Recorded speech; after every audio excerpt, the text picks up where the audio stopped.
todos los días que nos llega una carpeta cuyo objeto es un inmueble, salimos corriendo a la parte de la escritura que nos dice si tiene plano, de qué año es el plano, porque con suerte intervenimos desde el inicio, ¿verdad? En lo que es la formalización de un negocio jurídico que las partes quieran otorgar, cuyo objeto sea un inmueble. Y ahí podemos brindar toda la seguridad jurídica, aplicando todo, dando tranquilidad a la gente y previendo y tomando todos los recaudos necesarios. Pero muchas veces ocurre en lo cotidiano que llegamos un poquito tarde. Y el negocio jurídico probablemente se avanzó y aparecen algunos inconvenientes.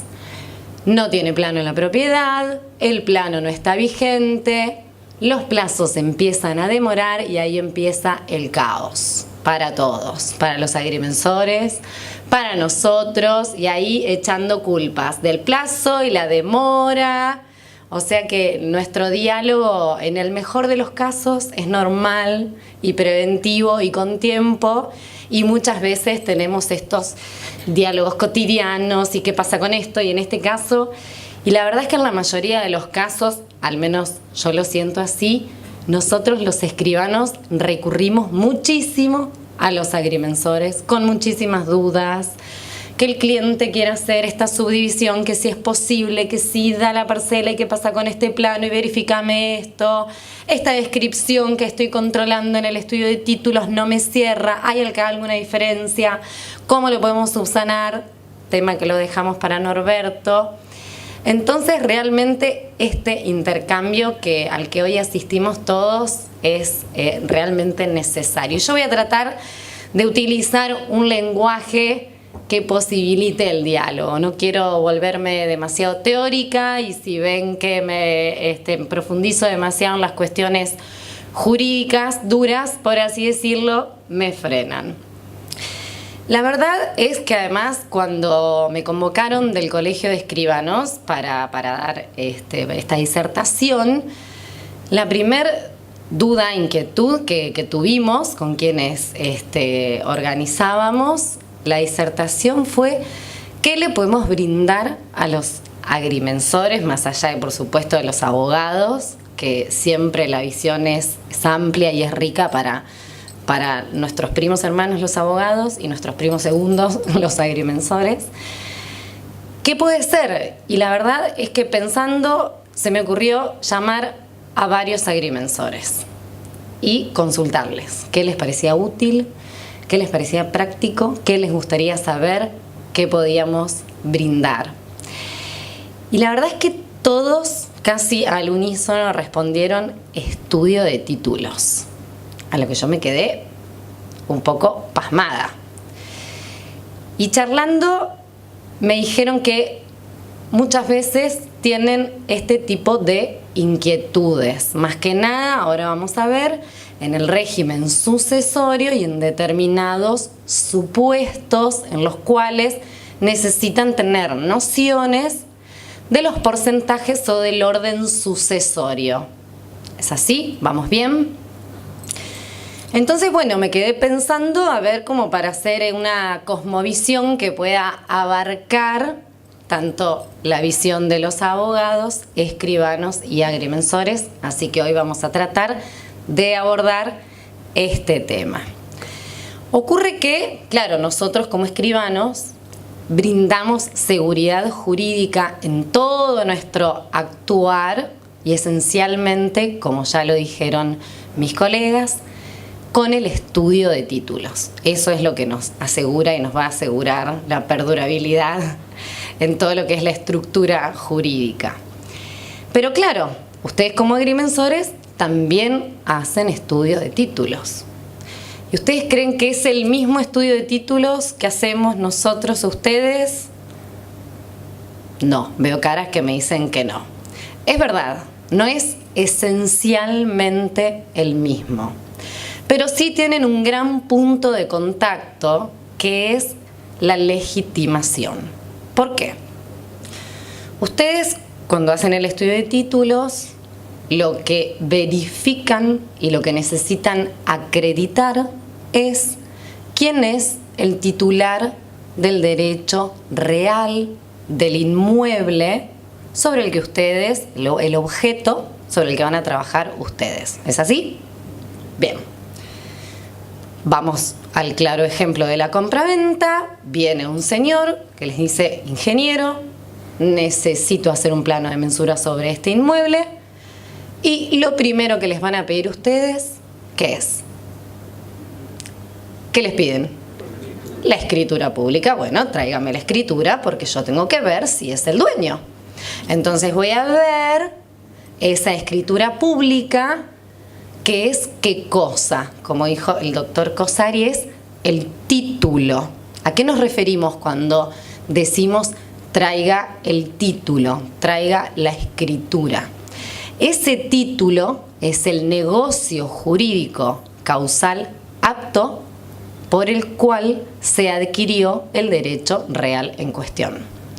Y asimismo, cuando viene ese mismo señor que lo llamó antes o después o en el medio de ustedes y viene a la escribanía y dice: escribana, quiero vender este inmueble, nosotros, entre otras cosas, ¿qué le pedimos?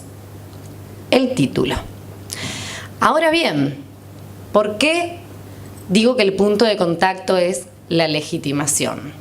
Porque ustedes van a verificar este señor que dice ser el dueño, lo es porque, y ahí vamos a la causa del negocio jurídico, porque la escritura dice compra, porque dice donación, porque dice permuta, porque dice dación en pago. Y esa verificación que hacen ustedes, además de verificar la publicidad registral, porque también ven la nota de dominio, consiste en verificar la legitimación. ¿Qué es esta legitimación jurídicamente hablando? Es la especial posición en la que se encuentra una determinada persona en relación a un objeto o en relación a otra persona, a partir de la cual puede otorgar actos jurídicos, disponer, grabar, hacer hechos posesorios, como vimos recién. Y nosotros, cuando hacemos el estudio de títulos, también vamos a la legitimación. No acotamos ahí, no acotamos en esa instancia y no es lo único que miramos, por supuesto, desde luego.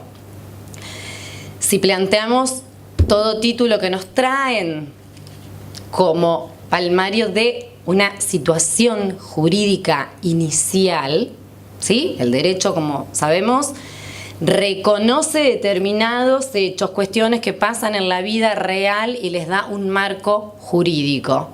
Cuando lo considera relevante, lo normativiza, lo regula. Un señor que dice ser el dueño de una casa, de un inmueble, que la quiere mensurar, que la quiere vender, viene y dice: yo soy dueño, para lo cual título y modo, inscripción registral, todo lo que vimos, ok. Ahora bien, este señor, en consecuencia, verificado que sea todo, estará legitimado a otorgar el acto en cuestión. Y por eso es que ustedes también verifican que quien dice ser dueño, sea dueño con esa escritura. Esta situación jurídica inicial, para nosotros, en lo que es el estudio de títulos, no se agota solo, como decía, en la legitimación, sino que el estudio de títulos nuestro versa en analizar la cadena dominial de antecedentes por la cual se sucedieron esos negocios jurídicos que permiten disponer al último titular. Y esa situación jurídica inicial vamos a analizar la legitimación, el objeto idóneo, la capacidad como presupuestos del acto, los elementos, tratando de verificar qué cosa o tratando de detectar que no existan vicios en toda esta cadena dominial ostensible que pongan de manifiesto una ineficacia, ya sea estructural, cuando hablamos de nulidades, o funcional, cuando si bien el acto jurídico nació válido, puede haber alguna causal que lo prive de sus efectos propios. ¿Qué es lo que intentamos? Siempre seguridad jurídica. Que esta persona que va a adquirir sea un adquirente de buena fe, habiendo cumplido con toda esa diligencia, y que luego no pueda ser molestado, que no venga ningún tercero con mejor derecho a turbar a ese titular. Entonces, ven cómo hay un punto de contacto en el cual caemos en el casillero de la legitimación. Por supuesto que lo nuestro es una tarea bastante más ardua, que vamos a caer en tecnicismos que por ahí los aburro y al punto de la disertación no tiene sentido. Por supuesto que hacemos esta cadena por el plazo de 20 años. ¿Por qué? Por la prescripción adquisitiva, etc. Entonces, volvemos a la legitimación. Puede ser que este señor que venga y nos diga: escribano, quiero vender, ingeniero, necesito la mensura, y usted es el dueño, sí, por supuesto, y ustedes agarran esa escritura y no coincide el nombre. ¿Y por qué no coincide? Porque ahí es cuando el señor les dice: pero este inmueble era de mi papá, yo soy el dueño, porque soy heredero. Y entonces acá tenemos cómo el título nos refleja un titular de dominio, que el registro de la propiedad también, pero este titular de dominio ha fallecido. Y ahí es cuando nos introducimos en la materia y orden sucesorio. ¿Qué ocurre? El Código Civil, artículo 2277, nos da la pauta para introducirnos en el análisis de este tema. ¿Por qué? Yo de lo que quiero de esto es que se lleven nociones claras y básicas, mal que nos pese, cuestiones técnicas demasiado difíciles de entender, no quiero ahondar en eso, quiero que se lleven nociones claras, así que cualquier cosa me paran. Por suerte, este diálogo entre todas las profesiones, ustedes llamarán al abogado cuando tienen que determinar esos porcentajes difíciles de precisar, así como nosotros lo llamamos a ustedes cuando no entendemos bien la descripción y tenemos una duda de un ángulo y demás. Bien, entonces, ¿qué ocurre? El Código Civil nos dice que la muerte real o presunta de una persona causa la apertura de la sucesión y la transmisión de la herencia a las personas que son llamados a sucederle por la ley o por el testamento. Este artículo nos está dando pautas y principios fundamentales de todo el orden sucesorio. En la primera parte, al decirnos que la muerte de la persona causa la apertura de la sucesión, nos está diciendo que desde el instante seguido a la muerte de una persona, la sucesión se considera abierta, sin que vaya el abogado al tribunal e inicie el expediente y presente las partidas para acreditar los vínculos con el fallecido y demás. Luego vamos a ver ahora cómo se acredita esa investidura de la calidad de herederos. Pero como primer noción es esta. Esto tiene una raíz romana, por la figura del pater familia, que era necesario que alguna persona suceda por el rol que cumplía y el desempeño y demás. que no vamos a entrar en eso. Pero sí es importante tener en claro esto. ¿Y por qué es importante esto? Porque desde ese momento rigen otros principios sucesorios. Por ejemplo, que los herederos continúan en la posesión de los bienes en los que el causante ejercía la posesión. Otros principios también. Ahora queda claro con el nuevo código que no hay confusión de patrimonios, es decir, que la responsabilidad se acota a los bienes recibidos por la herencia, excepto, y esta extensión de la responsabilidad está prevista como sanción en determinados supuestos, y la aplicación de lo que son las sucesiones, como ahora vamos a ver, intestadas o testamentarias. Entonces esa primera parte nos da este principio y nos continúa diciendo el artículo. Y la transferencia de la herencia a las personas que son llamadas por la ley o testamento a sucederla. Transmisión de la herencia. ¿Qué nos está queriendo decir con transmisión de la herencia? ¿Qué es eso a lo que el código llama herencia? Lo que habrán escuchado nombrar como masa indivisa, como comunidad indivisa, como universalidad hereditaria. Otro concepto y noción fundamental del régimen sucesorio. Lo que se sucede es la persona del causante, no su patrimonio en concreto y determinado en el dominio exacto como derecho real. Se lo sucede en el conjunto de relaciones jurídicas, derechos y obligaciones, entre paréntesis, deudas, ¿bien? De manera indivisa y por la porción en que la ley o el testamento indican. Y esta masa hereditaria, esta masa indivisa, esta comunidad a la cual los herederos concurren en las porciones que la ley determina, permanece indivisa hasta que los herederos otorgan el acto jurídico de la partición. Entonces, ahora vamos a pasar a analizar los tipos de herederos y demás, pero nos detenemos con esto.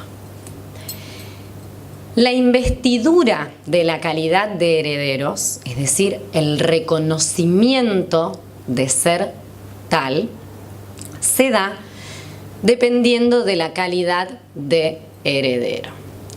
Para los herederos que llamamos forzosos, descendientes, ascendientes y cónyuges, es decir, quienes tienen una porción legítima imperativa de la cual no pueden ser privados sin justa causa acreditada de indignidad, para estos herederos forzosos legitimarios, este reconocimiento de la calidad de herederos se establece de pleno derecho desde el momento mismo de la muerte del causante.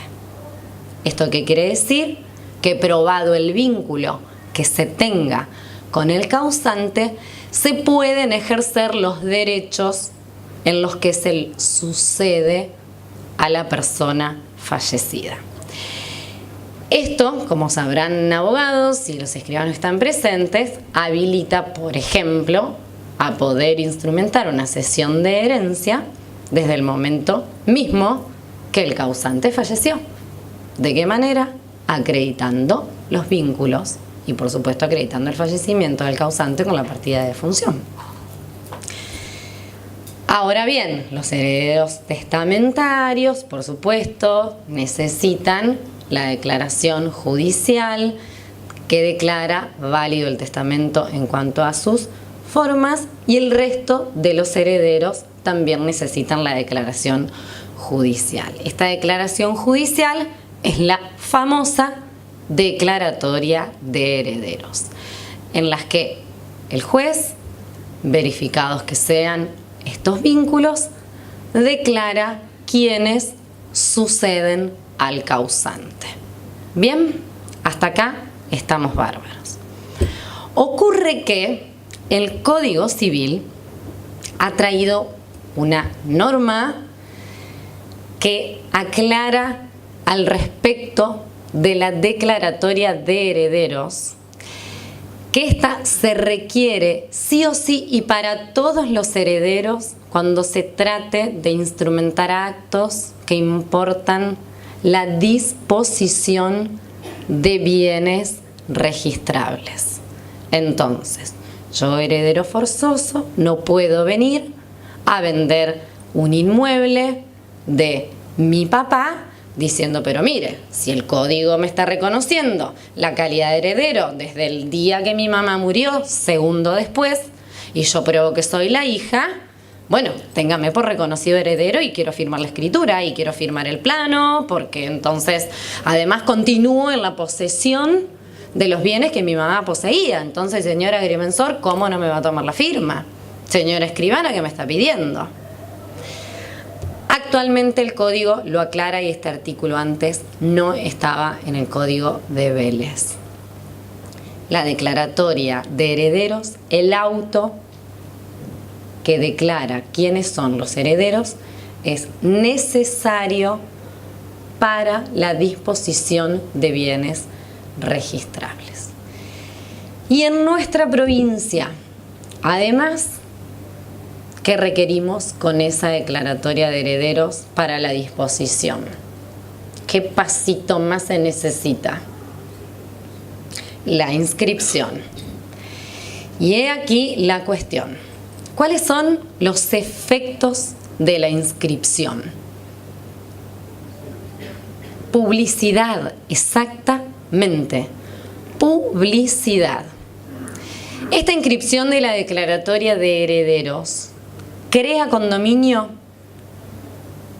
No crea condominio. Esta masa indivisa permanece indivisa hasta que los herederos partan, ya sea que partan en forma privada, por escritura pública, como pueden hacerlo cuando son todos los herederos capaces, no hay terceros con derecho que puedan oponerse y estén de acuerdo en hacerlo de esta forma, o en forma judicial. Es a partir de ese momento del otorgamiento del acto de la partición en el cual los herederos adquieren derecho real de dominio, y únicamente a partir de la partición, que luego, por supuesto, la inscribiremos en el registro de la propiedad para darle publicidad. Aunque los herederos quieran permanecer todos como concurrentes, por así decirlo, con derechos en este inmueble que era el único de la sucesión, entonces ¿para qué vamos a hacer nada? Tenemos la declaratoria, está inscrita en el registro, entonces bueno, si todos concurrimos, somos dueños del porcentaje indiviso que nos reconoce el derecho en la herencia. No, el derecho real de dominio se adquiere recién con el acto de la partición. Y en ese caso, si la intención de esas personas fuera esa, permanecer todos en condominio en el inmueble, lo que corresponderá será la partición adjudicándose en condominio el inmueble, ¿sí? Pero la inscripción de la declaratoria no genera condominio. Por supuesto que luego tenemos la posibilidad de la transferencia por tracto abreviado, para lo cual desde luego, necesitamos la declaratoria de herederos inscripta y la concurrencia de todos los herederos declarados para el acto de la disposición. No los quiero marear en los restantes supuestos, qué pasa si uno no comparece y demás. Entonces, siguiendo este orden de ideas, quiero que me digan ustedes, si hay transferencia de dominio por declaratoria, que eran todo lo que me decían los agrimensores a quienes llamé por teléfono, me decían, bueno, pero en realidad cuando hay transferencia de dominio por declaratoria, que es esa anotación que uno ve en el extracto del dominio con el sellito que dice transferido por declaratoria. Bueno, es que en realidad, me decían, nosotros en ese caso, como vamos a alterar dominio, porque ya hubo transferencia de dominio por declaratoria, necesitamos que firmen todos los herederos y además se nos pide poner el porcentaje en el cual sucede cada uno. Entonces, volvemos. Esa transferencia de dominio por declaratoria, yo les cuento que no es un acto de partición. Yo veo las caras que me están haciendo como, ¿qué nos está diciendo? Eso no refleja un acto partitivo, instrumentado en escritura pública, ni instrumentado judicialmente y que por lo tanto se inscribe. Para que ustedes se hagan una idea, es una especie de trámite que hace el abogado y tiene que ver con otras cuestiones y con la publicidad que se hace de ese acto registralmente. Pero no es el acto partitivo y hoy queda claro. Históricamente, el registro trataba como un condominio luego de esta transferencia, siempre. Sin embargo, yo he hecho aún con ese transferido por declaratoria, partición de herencia, en la que se han adjudicado, ya sea en condominio o como los herederos quieran y gusten, siendo capaces, estando de acuerdo, los herederos pueden partir en el modo y en la forma que ellos acuerden. ¿Se entiende hasta acá? Entonces, yo no lo sé por qué, capaz que el ingeniero Norberto nos puede contar después, por qué es que piden, yo creo que se arrastra ese concepto y esa idea por la cual les piden a ustedes los porcentajes de dominio en ese caso, que en realidad son los porcentajes en los que son llamados a suceder al causante en la masa que aún permanece indivisa. ¿Se entiende? ¿Por qué? Porque eso no implica partición. No fueron todos los herederos y dijeron, escribana, acá le traemos el expediente para que haga el estudio de títulos, para que comience a hacer el estudio de títulos. Ustedes saben que nuestro estudio de títulos se hace sobre matrices y que cuando hay una sucesión necesitamos sí o sí ver el expediente. No nos alcanza con el legajo que nos traen con la declaratoria inscripta, que ahora es un legajito separado. Necesitamos ver todo el expediente y ver los originales, así como cuando vamos a hacer el estudio de títulos al archivo o a la escribanía del colega para ver el protocolo matriz, necesitamos ver el expediente. Entonces, para instrumentar una partición, vendrán los herederos, nos traerán el expediente, nos traerán, en el caso que la quieran hacer, por supuesto por escritura pública, nos traerán la declaratoria inscripta y nos dirán, bueno, escribana, nos hemos puesto de acuerdo, este inmueble va a quedar para este heredero porque ya hicimos otra partición, las particiones pueden ser parciales además, ya hicimos otra partición y con esta liquidamos el acervo hereditario, o este solo inmueble de la herencia lo vamos a adjudicar en condominio y después el día de mañana veremos qué hacer. ¿Bien? ¿Seguimos? ¿Hasta acá va bien? Bueno, quiero contarles para los que están atrás que Norberto me hace así con la cabeza cuando dije que por qué será que les piden eso, que puede que se arrastre esa costumbre.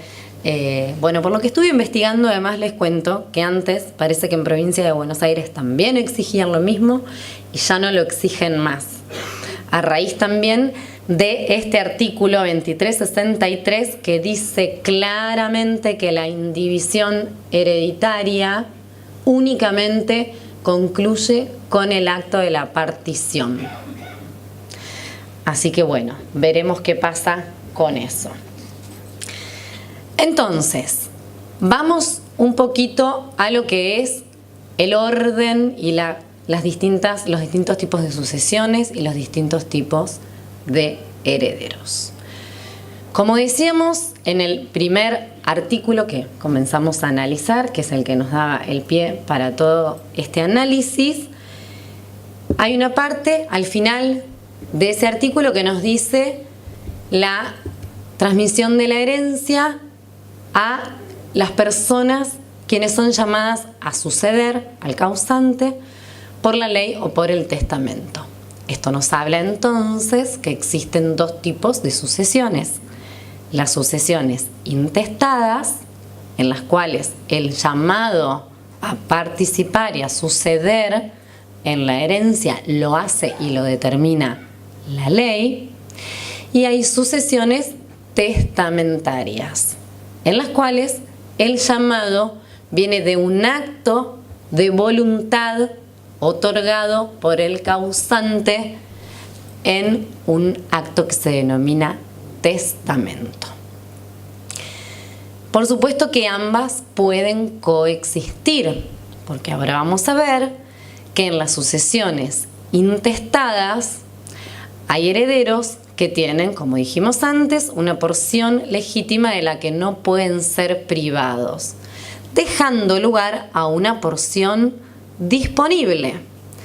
Las personas en esa porción disponible pueden ya sea mejorar a otro heredero, otorgar legados y demás. O sea que estas sucesiones pueden coexistir. Y de esta manera, el código que nos dice que primero que todo tenemos que ver el siguiente orden. Primero, verificar la existencia de herederos forzosos. ¿Cuáles son los herederos forzosos? Descendientes, ascendientes y cónyuge. Si no hay herederos forzosos, tendremos que ver si existe un testamento. Y si no hay testamento, vamos a verificar la existencia de herederos con legítima supletoria. Los herederos pueden ser legitimarios o con porción legítima designada imperativa, es decir, que no pueden ser privados de la legítima que la ley les reconoce, o legítima supletoria. Esto quiere decir que pueden ser desplazados mediante un testamento. ¿Se entiende hasta acá? Eso es lo primero que se verifica, ese orden. Y dentro de las sucesiones intestadas, avanzamos y vemos cuál es el orden que nos determina la ley. A ver, ¿cómo hacemos para bajar al lenguaje lo que es línea y grado? Vemos en el orden sucesorio que el código nos habla para determinar en qué forma se concurre a la herencia a suceder, se determinan líneas de parentesco y grados de parentesco. Las líneas, que pueden ser descendientes, refieren a los sucesores por descendencia, ¿sí? los ascendientes a los ancestros. Dentro de cada línea, lo primero que tenemos que evaluar es la línea, que es lo que determina el orden de sucesión. Primario es la línea, y dentro de la línea el grado. Cada grado corresponde a una generación y cada grado excluye al siguiente dentro de una misma línea. ¿Se entiende esto? Por lo tanto, vamos a comenzar. Dijimos que lo primero y lo excluyente es la línea y dentro de la línea el grado. Por lo tanto, lo primero en el orden sucesorio serán los descendientes y cónyuges. Ambos, como vimos recién, herederos forzosos. La existencia de descendientes y cónyuges excluye a los parientes colaterales y también a los ascendientes. ¿Sí? Entonces, primero, descendientes y cónyuges. Si no hay descendientes, vamos a verificar la existencia de ascendientes, que son los restantes herederos forzosos. De modo que ascendientes y cónyuges desplazan a los colaterales, que son los hermanos, es la línea para el costado de los colaterales. Si verificamos que no hay ni descendientes ni ascendientes, pero sigue el cónyuge sigue excluyendo a los colaterales y queda como único heredero. ¿Sí? Repasamos hasta acá. Primero, descendientes y cónyuge. Segundo, ascendientes y cónyuge. Tercero, cónyuge. Cuarto, que sigue después en el orden de preferencia, aparecen los colaterales, la línea para el costado. Al segundo grado, es decir, el hermano. Y quinto, los colaterales hasta el cuarto grado. Ahora vamos a ver cómo contamos. Colaterales hasta el cuarto grado. Y por último, ¿quién les parece? Al final la tienen clarísima. Para contar los grados de los colaterales, siempre partimos al tronco común. Si yo quiero saber qué grado tengo con mi hermana, tengo que llegar hasta el tronco común, que será mi mamá, y luego bajar. Entonces tengo un grado hasta mi mamá y otro grado hasta mi hermana. Y así sucesivamente. Cuanto más se aleja el colateral, más subo para llegar al tronco común y luego bajo. ¿Se entiende? Bien. Ahora vamos a ver supuestos de concurrencia. Antes de eso, vamos a ver las porciones legítimas que sí fueron modificadas. No sé cómo voy de tiempo. Bien. Las porciones legítimas sí fueron modificadas. Desde luego que fue cuando se modificó el Código Civil, se hizo todo un replanteo sobre lo que era la legítima y el derecho a la legítima y la inviolabilidad de la legítima y el reconocimiento de la existencia de los herederos forzosos, y fueron disminuidas las porciones.